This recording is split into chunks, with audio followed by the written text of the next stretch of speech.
The Institute of Supply Management, ISM, Non-Manufacturing Purchasing Managers Index, PMI, also known as the ISM Services PMI, report on business. A composite index is calculated as an indicator of the overall economic condition for the non-manufacturing sector.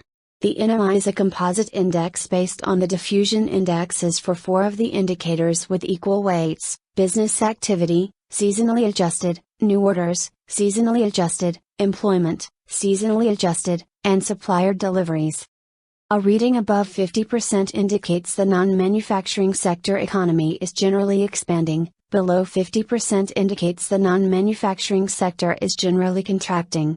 The non-manufacturing ISM report on business is based on data compiled from monthly replies to questions asked of more than 370 purchasing and supply executives in over 62 different industries representing 9 divisions from the Standard Industrial Classification, SIC, categories. Membership of the Business Survey Committee is diversified by SIC category and is based on each industry contribution to gross domestic product, GDP. A higher than expected reading should be taken as positive/bullish for the USD, while a lower than expected reading should be taken as negative/bearish for the USD.